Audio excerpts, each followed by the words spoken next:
Sunshine, tudo bom com vocês? Eu espero que sim. O tema do vídeo de hoje é a esperança no horizonte. Mas antes da gente iniciar esse vídeo, já vão deixando o seu like, escrevendo aqui embaixo caso vocês ainda não sejam inscritos. Também não se esqueçam de ativar o sininho das notificações para receberem os vídeos em primeira mão. E caso seja a sua primeira vez aqui, seja muito bem-vindo ou bem-vinda. Já há algum tempo o Senhor ele tem me ministrado referente à temática desse vídeo. Foi algo que demorou a ser construído até que chegamos ao fatídico dia de hoje. E o tema veio por meio de uma música que eu ouvi hoje mesmo. Lembrei, falei, vou ouvir ela.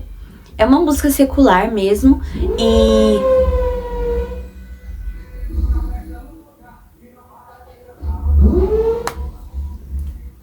Enfim. Como eu ia dizendo, eu ouvi uma música que eu nem me recordo o nome agora, mas ela é uma música bem assim, pra baixo mesmo. É como se fosse o pecador cantando, como se estivesse impedido de ser perdoado pelo Senhor e tudo mais. É uma coisa bem assim, só a título de curiosidade mesmo, não é uma coisa que eu ouviria no fone. Eu fui ver a tradução de novo, eu falei, caramba. E tem um trecho dessa música que fala que ele só consegue ver escuridão no horizonte.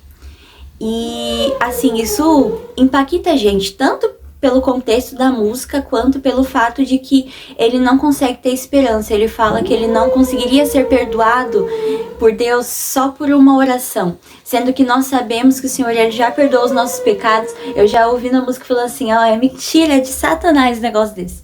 Mas o tema do vídeo veio por conta disso, porque já há algum tempo o Senhor ele tem colocado que ele é a nossa esperança, basicamente. Essa é a temática do vídeo. Se eu olhar para o horizonte, ao contrário do que essa música diz, que eu vou até deixar linkado aqui embaixo, que eu não lembro o nome agora, é Daylight, acho que é Daylight, alguma coisa assim. E se a gente olha para o horizonte, a gente vê a esperança, né? É aquela coisa de olharmos para o alto, da onde nos vem o socorro. O socorro, ele provém do Senhor. E o Senhor tem falado muito sobre isso há alguns meses, algumas semanas. Eu tenho olhado, né, para a situação do nosso mundo, do nosso país e de todas as coisas. Então, a questão do Rio Grande do Sul, a gente viu outros desastres naturais acontecendo em outros países. A situação de maldade que já existe desde que a humanidade, depois do pecado. E várias pequenas situações acontecendo assim ao nosso redor, não diretamente comigo, mas todo esse sistema. E eu parei e perguntei assim, Deus, como é que pode uma situação dessa acontecer? Como é que pode o Senhor ser tão bom e permitir que a maldade ela pare sobre o mundo? Como que o Senhor pode ser tão bom e justo, sendo que está acontecendo uma injustiça aqui? Como que os seus filhos, né, os seus filhos se esforçam, seus filhos se dedicam e mesmo assim as coisas elas não são boas, né, pra gente, né? Então, né, nós trabalhamos, nós nos esforçamos, nós estudamos, mas às vezes não conseguimos atingir lugares que, né, os ímpios eles atingem, lugares que pessoas que não são tão boas assim, que não são seus filhos assim, chegam. Pessoal, abrindo um parêntese, em Romanos capítulo 2, versículo 6 ao 11, diz assim: Deus retribuirá a cada um conforme o seu procedimento. Ele dará vida eterna aos que, persistindo em fazer o bem, buscam glória, honra e imortalidade. Mas haverá ira e indignação para os que são egoístas, que rejeitam a verdade e seguem a injustiça. Haverá tribulação e angústia para todo ser humano que pratica o mal. Primeiro para o judeu e depois para o grego. Mas glória, honra e paz para todo que pratica o bem, primeiro para o judeu e depois para o grego, pois em Deus não há parcialidade. Ou seja, perante Deus não há acepção de pessoas. Quando partimos da ideia de que nós cristãos somos bons, melhores que os de fora, nos apegamos ao moralismo, em que o fazer me faz merecedor da graça. Contudo, a graça é um favor imerecido que recai sobre toda a humanidade.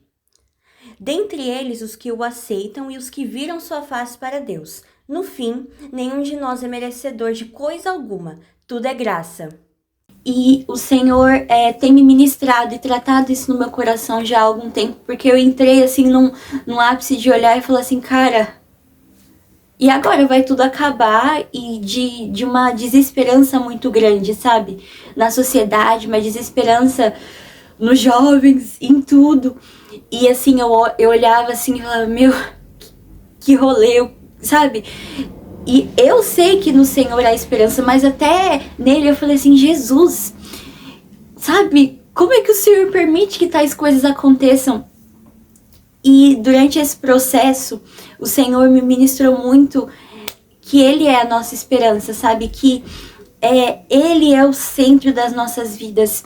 E hoje, por incrível que pareça, eu não lembrei desse personagem, desse cara da Bíblia, em nenhum desses momentos, mas hoje o Senhor fez questão de lembrar que é Jó. O cara sofreu de tudo, o cara ficou todo ferrado lá, perdeu o filho, perdeu, né, os seus bens, e ele ficou até mesmo, né, com a sua saúde debilitada. Eu aconselho todos a lerem o livro de Jó. Eu vou começar a ler de novo, porque eu creio que o Senhor ainda tem muito a falar. E hoje eu falei pro Senhor, né, que eu queria gravar esse vídeo e que eu queria uma palavra direcionada por Ele. E quando eu abri a palavra do Senhor, estava em Jó, e bem no trecho que caiu, eu já li o livro de Jó, mas é um livro que realmente fala do sofrimento. Depois eu fui até pesquisar, porque já faz um tempo que eu li o livro de Jó, pesquisar o panorama geral referente ao livro. E no capítulo 24, eu não vou estar lendo porque retrata, eu vou resumir para vocês basicamente, mas ele fala do monte de injustiças. Então aqui no versículo 3 do capítulo 24 falam que levam um jumento que pertence... Eu vou ler do começo. Porque o Todo-Poderoso não designa tempos de julgamento, e porque os que o conhecem não veem tais dias. Há os que removem os marcos de divisa, roubam os rebanhos e os apacentam. Levam um jumento que pertence ao órfão, e como penhor ficam com o boi da viúva. Desviam do caminho os necessitados, e os pobres da terra todos têm de se esconder. Então ele vai relatando que os pobres, eles não têm com que se vestir, que os necessitados, eles não têm um alimento, e todo tipo de injustiça que, se a gente fazer assim a comparação com o nosso mundo atual, não tá tão distante assim. Então a gente vê no Brasil uma desigualdade social terrível, mortes e violências e situações difíceis. Então a gente olha para os nossos, né, irmãos do Rio Grande do Sul, que passaram por toda essa situação, que vidas foram levadas, e eu creio que o Senhor tem um propósito em todas as coisas. É realmente uma questão de desastre natural, que eu creio que ninguém esperava que fosse desse tamanho, mas assim como Jó, ele olhou para todas as situações, ele olhou em volta, ele olhou para ele mesmo e falou, cara, cadê o Deus? Né? Cadê o Deus poderoso? Cadê o Deus justo? Sabe? Por que ele tá permitindo que eu sofra? E Jó, ele em todo momento ele fala, olha, eu sou inocente, eu sou justo. E realmente, ele era um cara justo. Ele foi um cara que pelos próprios filhos dele ele sacrificava, né? Porque se eles tivessem cometido talvez algum pecado, ele já estava ali fazendo, né, o procedimento de perdão, né? De encobrir os pecados ali dos filhos dele.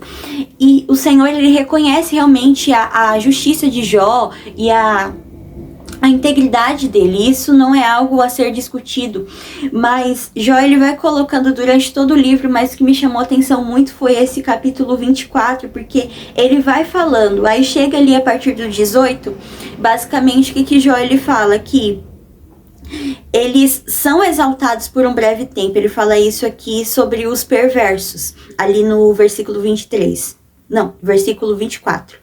Que diz assim, são exaltados por breve tempo, depois passam colhidos como todos os demais. São cortados como as espigas de trigo. Ou seja, é aquela coisa, né? O justo tá aqui trabalhando. E aí vê um cara que não segue ao Senhor, vê uma pessoa má, uma pessoa que não segue os preceitos do Senhor, o ímpio, né, como é colocado por Jó, conquistando as coisas, vê ele se dando bem na vida, enquanto nós estaríamos nos lascando. Mas o que ele fala? Ele mesmo, com todas as dúvidas deles, ele reconhece que é tudo passageiro. E o que o Senhor tem me ministrado com isso tudo? Eu fiz esse panorama porque, assim como Jó, eu tive essas dúvidas. E eu acredito que eu não seja a única em toda a humanidade que tenha tido essas dúvidas. Então, o Senhor, ele não nos coloca em situações de sofrimento porque ele nos odeia, porque ele é mau, porque ele é injusto, porque ele é infiel. Isso são mentiras de Satanás que tentam fazer parte ali da nossa concepção de Deus. Há muito tempo atrás, eu ouvi uma analogia que eu achei incrível. Eu não lembro aonde, mas foi num podcast, que eu acho que foi do Jesus Cop, não tenho certeza, ou se foi do Luciano Subirá, não sei. Mas falava que, basicamente, um casal sempre olhava pela janela as roupas do vizinho e falava assim, nossa, essas roupas estão sempre sujas e não sei o que. Só que um dia eles repararam que, na verdade, o que estava sujo era a janela e não necessariamente as roupas daquela pessoa. E aí, né, o correto seria limpar a janela, porque a janela que estava amarelada e não as roupas do vizinho. E o que eu tô querendo dizer com isso? A nossa ótica sobre Deus, ela precisa estar limpa. Os nossos óculos, as nossas lentes, a nossa visão a respeito do Pai, ela precisa estar limpa e pura. Porque o Senhor nos chama a conhecê-lo mais para que a gente entenda que Ele não é um Deus injusto, porque há sofrimento no mundo, porque o Senhor diz, no mundo tereis aflições, mas tem de bom ânimo, porque Ele venceu o mundo, então nós podemos vencer também, vencer as adversidades, os conflitos internos, os conflitos externos também, por mais que muitas vezes não sejam diretamente conosco. Com Jó, foi com ele, foi com a família, foi com tudo. Então o cara estava no fundo do poço, mas às vezes a gente olha para o nosso mundo e a gente não vê esperança, a gente não vê perspectiva, a gente não vê a esperança no horizonte. Nós vemos, na verdade, a escuridão. Parece que no final de tudo, vai tudo acabar e a gente vai morrer e é isso. E, sei lá, qualquer teoria da conspiração que o mundo vai se acabar em lava. Que o pessoal sempre fala alguma coisa. Enfim, mas não. A nossa vida não termina aqui, sabe? A nossa esperança, ela se encontra em Cristo Jesus. E uma das passagens que o Senhor tem me ministrado muito nesse tempo também foi a primeiríssima que o Senhor tocou no meu coração, foi em Abacuque. Aconselho ler, eu li o todo.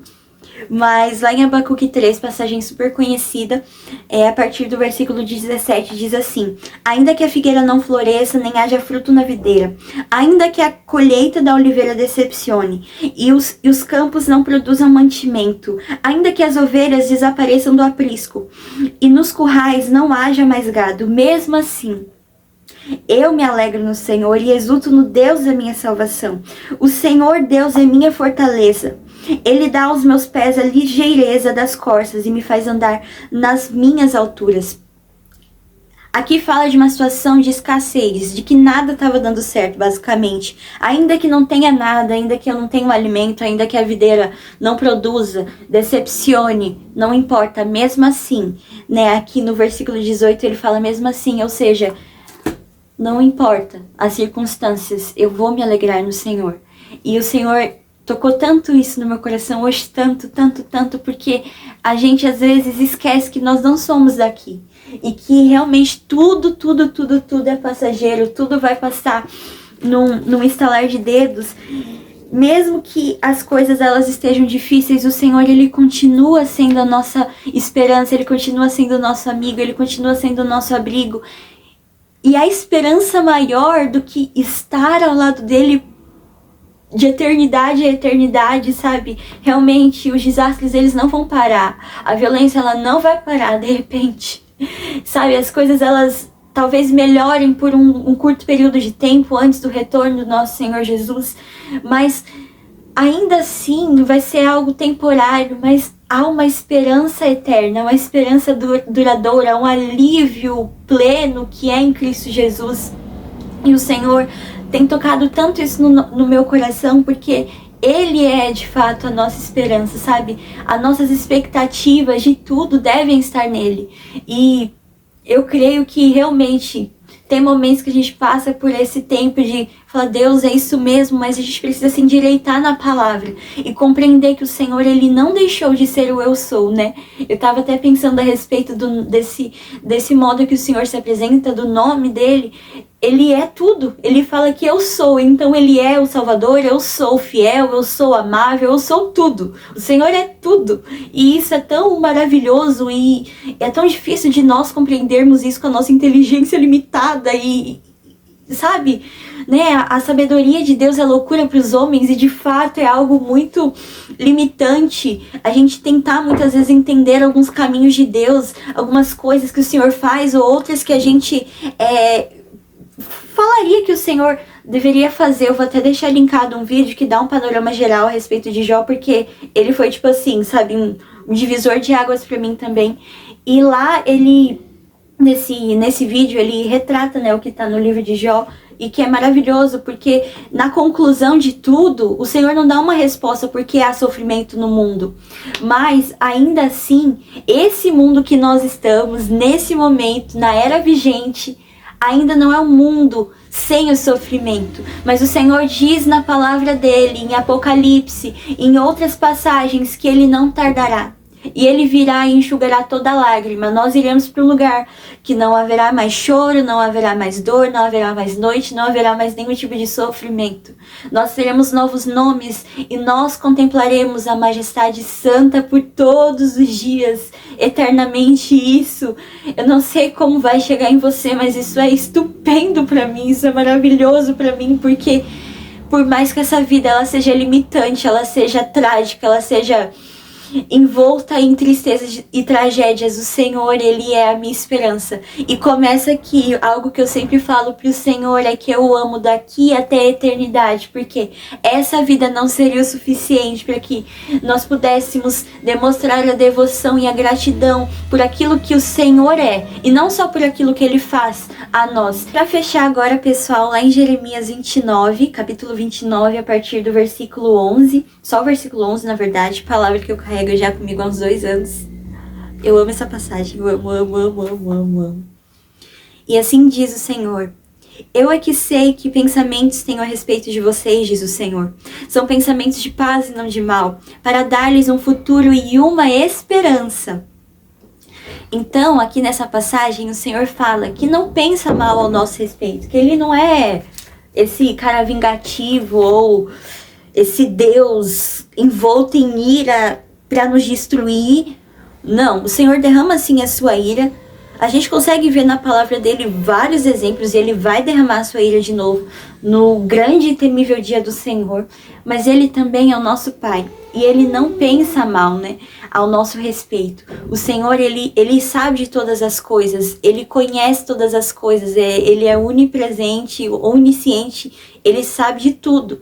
E às vezes a gente quer limitá-lo aos nossos padrões do que é bom, do que é justo, do que é favorável, do que é correto. Queremos limitar até onde o Senhor vai poder nos fazer sofrer. Então, eu quero só passar 3 dias no deserto, Senhor. Quando o plano do Senhor é que nós passemos 40 dias, para que posterior a isso, a gente possa viver algo com o Senhor. A gente quer limitar quais áreas o Senhor pode mover. O Senhor pode mexer na minha área financeira, mas não pode mexer na minha área sentimental. Você pode mexer na minha área espiritual, dando aquilo que sobeja ao Senhor. E o Senhor não quer isso, o Senhor nos quer por inteiro. E o Senhor tem um fim bom para nós, tem uma esperança para nós. E o fim não é aqui, gente. O fim tá além do horizonte, tá além daquilo que nós possamos mensurar, que nós possamos pensar, além de tudo. Por muito tempo eu li essa passagem e eu só refleti a respeito da vida aqui, principalmente por conta do momento que o Senhor trouxe essa passagem há 2 anos atrás para mim. Eu pensava que o fim que eu espero é quando tal coisa acontecer, dessa forma, dessa situação, mas o fim é com Ele, é a esperança de estar com Ele, a esperança de já começar a estar com Ele aqui, porque o nosso amigo Espírito Santo, ele está aqui do nosso lado, ele está a todo momento conosco. O diferencial é que na eternidade não haverá choro, não haverá dor, não haverá pecado que nos separe do Senhor. Então a gente precisa perseverar e lutar pra gente viver essa esperança que o Senhor tem reservada para nós. Porque na palavra do Senhor diz também: se hoje ouvires a voz do Senhor, não endurecerás o seu coração. E o Senhor, ele tem clamado, e o Senhor tem buscado, sabe, filhos que se voltem a Ele. O Senhor tem buscado isso, sabe, essa questão, o rolê de se extasiar por Ele, ouvir a voz dele e falar, uau, talvez nos custe tudo, talvez não, com certeza nos custa tudo, custa a nossa vida toda servir a Ele, mas vale a pena. Porque quando Ele ver o fruto do trabalho dele se alegrar, nós nos alegraremos com Ele. Porque na palavra do Senhor diz que se nós partilharmos os sofrimentos dele, nós também seremos exaltados com Ele. E eu creio verdadeiramente nisso. E essa era a palavra que eu queria trazer para vocês. Foi uma palavra assim que tá queimando no meu coração. E hoje foi o dia inteiro o Senhor falando sobre isso. O dia inteiro o Senhor falando e ministrando ao meu coração, e eu buscando alguma passagem, e o Senhor, sabe, quer que a gente tenha um coração de eternidade, desejando por mais dele e menos daqui, sabe, por mais das coisas celestiais e menos das coisas aqui, entendendo os bons pensamentos que ele tem, e que sim, ele se preocupa com as coisas da era vivente, com as coisas que nós temos, com as coisas que nós ansiamos, mas que o nosso maior anseio possa ser o Senhor. E era essa palavra, Sunshines, que o Senhor possa abençoar vocês, assim como tem me abençoado. E um beijo pra vocês e até a próxima, pessoal.